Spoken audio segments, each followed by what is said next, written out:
کہتے ہیں کہ میرے ساس جو ہیں کبھی تو میرے ساتھ بہت ٹھیک ہوتی ہیں جب کوئی کام وغیرہ ہوتا ہے نکالنا ہوتا ہے، اور جب کام وغیرہ ختم ہو جاتا ہے تو پھر ہمارے گھروں میں لڑائی جھگڑے کی فضا قائم ہو جاتی ہے۔ تو میں اپنا کچن علیحدہ کرنا چاہتی ہوں کہ میں اپنا پکاؤں اپنا کھاؤں، اس میں کوئی مطلب خلاف شرع چیز تو نہیں ہے۔ لیکن سب سے پہلی چیز ہوتی ہے کہ جتنا اتحاد اور اتفاق ہوگا اتنی برکت زیادہ ہوگی۔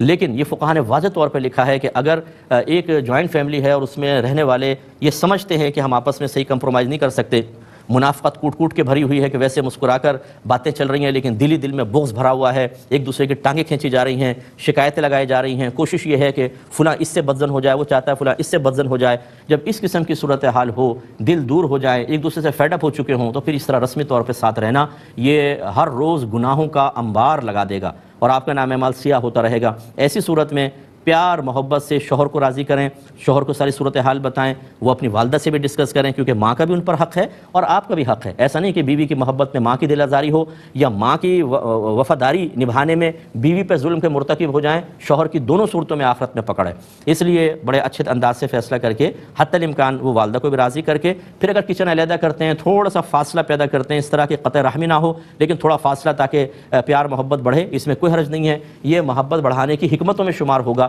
نہ کہ فتنہ فساد میں۔ اگرچہ غالباً ساس جو ہے وہ اس کو قبول نہیں کریں گی، وہ یہی کہیں گی میرے بیٹے کو مجھ سے علیحدہ کر دیا، کچن علیحدہ کروا دیا، تو بھئی پیار سے رہیے نا، پہلے کیوں لڑتی ہیں کیوں جھگڑتی ہیں، چھوٹی چھوٹی چیزوں پہ پکڑیں گی تو پھر یہی ہوگا، غلطی نظر انداز نہیں کریں گی تو یہی ہوگا۔ ہر چیز کی خبر اپنے بیٹے کو دے کر اس کو مشتعل کر کے بیوی کی طرف متوجہ کریں گی تاکہ اس کو جا کر ڈانٹے تو یہی ہوگا۔ اگر بیٹی بہو جو ہے وہ ساس کو ماں سمجھے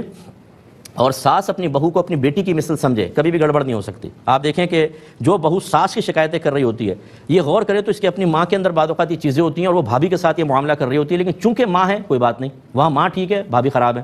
اور اسی طریقے سے اگر ساس کی یا کسی عورت کی بیٹی ہے، اس کی ساس اس کے ساتھ یہی معاملہ کر رہی ہیں جو یہ اپنی بہو کے ساتھ کر رہی ہیں، تو بد دعائیں دیں گے، اللہ اس بڑھیا کو اٹھا لے، کمبخت نے میری بیٹی کی زندگی حرام کر رکھی ہے۔ تو اماں جان تھوڑا سا رخ موڑ کے اس طرف دیکھیں، یہاں آئینہ ہے، اس میں بھی آپ کو ایک ایسی خاتون شاید نظر آ جائے جو اپنی بہو کی زندگی حرام کی ہوئی ہے، لیکن جو یہ کر رہی ہیں وہ بالکل ٹھیک ہے، جو ساس میری بیٹی کے ساتھ کر رہی ہے وہ بالکل غلط ہے۔ بس اس کو تھوڑا سوچئے، برا مانے بغیر اعتدال پیدا کریں، بچوں پہ شفقت کریں، بچیاں غلطیاں کریں گی پیار محبت سے سمجھائیں، اور بچوں کو چاہیے کہ اپنے بڑوں کا ادب کریں۔ میں اکثر بچیوں کو یہ اپنے اکیڈمی کی بھی سمجھاتا ہوں کہ آپ ایک نظر سے ابھی ساس کو دیکھ رہی ہیں ایک جہت سے، یاد رکھیں کل آپ بھی ساس بنیں گی، پھر آپ کی بھی بہو آئے گی، پھر ذرا یہ جو آپ ابھی چاہ رہی ہیں نا ساس میرے ساتھ کرے تو وہ پھر بہو کے ساتھ کیجیے گا، اور جو پھر آج آپ کو ساس کا برا لگ رہا ہے کل خود آپ یہ بہو کے ساتھ کر رہی ہوں گی۔ اس لیے اچھی طریقے سے موجودہ حالت، ایک دوسرے کے رشتوں کا تقدس، احترام اور اپنے قریبی فیوچر کو سامنے رکھیے کہ کل ہمارے ساتھ بھی ایسا ہی ہوگا، پھر انشاءاللہ آپ دیکھیں کہ گھر جنت بنتا ہے۔ لیکن ہم ان کو سننا ہی نہیں چاہتے،